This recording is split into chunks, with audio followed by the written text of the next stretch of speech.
Hi friends, நம்ம இன்றைக்கி Tirunelveli special தேங்காய் பால் சொதி எப்படி செய்யலான்றதை பார்க்கலாம் வாங்க. நான் இதுக்கு ஒரு குக்கரில் 100 கிராம் பச்சைப்பயிரை வேக வச்சுருக்கிறேன்.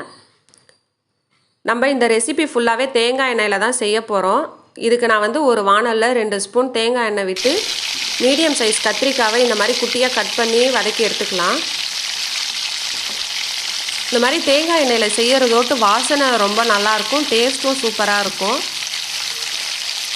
இப்போ கத்திரிக்காய் கொஞ்சம் வதங்கினதுக்கப்புறம் நான் இதுக்கு காரத்துக்கு ஒரு மிக்சி ஜாரில் ஒரு விரல் துண்டு அளவுக்கு இஞ்சியும் 2 பச்சை மிளகாவும் கொஞ்சமாக தண்ணி சேர்த்து அரைச்சி எடுத்துருக்கிறேன். உங்களுக்கு வேணும்னா காரத்துக்கு இன்னும் ஒரு மிளகா கூட நீங்கள் ஆட் பண்ணிக்கலாம். இப்போ நான் ஒரு குக்கரில் கொஞ்சமாக பச்சை பட்டாணி, உருளைக்கிழங்கு, கேரட், பீன்ஸ் போட்டு ஒரே ஒரு விசில் வேக வச்சு எடுத்துருக்கிறேன். உங்களுக்கு வேணும்னா நீங்கள் முருங்கைக்காய், சௌச்சௌ, பூசணிக்காய் எது வேணாலும் சேர்த்து செய்யலாம், டேஸ்ட்டு ரொம்பவே நல்லாயிருக்கும். இப்போ ஒரு வானலில் 2 ஸ்பூன் ஆயில் சேர்த்து கடுகும் சீரகமும் போட்டு பொரிஞ்சதுக்கப்புறம் நான் 10 கிராம் சின்ன வெங்காயத்தை சேர்த்துருக்குறேன். இது சின்ன வெங்காயத்தில் செய்கிறதோட்டு டேஸ்ட்டு சூப்பராக இருக்கும். வெங்காயம் கொஞ்சம் வதங்கினதுக்கப்புறம் நம்ம வதக்கி வச்சுருக்கிற கத்திரிக்காய் ஆட் பண்ணிக்கலாம். கத்திரிக்காய் ஏற்கனவே நம்ம வதக்கி இருக்கிறதோட்டு இது லைட்டாக வதங்கினா போதும். இது கூட இஞ்சி பச்சை மிளகாவும் பச்சை வாசனை போகிற வரைக்கும் வதக்கி எடுத்துக்கலாம். இப்போ வேக வச்சுருக்கிற காயும் தண்ணியை வடிகட்டிட்டு இது கூட சேர்த்துக்க போகிறோம். காய் கொஞ்சம் வதங்கினதுக்கப்புறம் நம்ம வேக வச்சுருக்கிற பச்சை பயிரையும் இது கூட ஆட் பண்ணிக்கலாம்.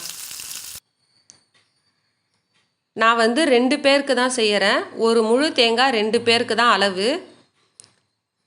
நல்லா தேங்காய் பால் எடுக்கக்குள்ளார தண்ணி எதுவுமே சேர்க்காம கெட்டியான தேங்காய் பாலாக எடுத்தால் தான் இது சூப்பராக இருக்கும், டேஸ்ட்டு ரொம்பவே அட்டகாசமாக இருக்கும். இப்போ பருப்பு ஊற்றி கொஞ்சம் கொதி வந்ததுக்கப்புறம் நம்ம எடுத்து வச்சுருக்கிற திக்கான கெட்டியான தேங்காய் பாலை இது கூட சேர்த்துக்கலாம். இது திருநெல்வேலியில் ரொம்ப ஸ்பெஷல். புது மாப்பிள்ளை ஃபஸ்ட் டைம் வீட்டுக்கு வரும்போது மாப்பிள்ளைக்கு செஞ்சு கொடுக்குற முக்கியமான டிஷ்ஷில் இந்த தேங்காய் பால் சொதி ஃபஸ்ட் லிஸ்ட்டில் இருக்குது.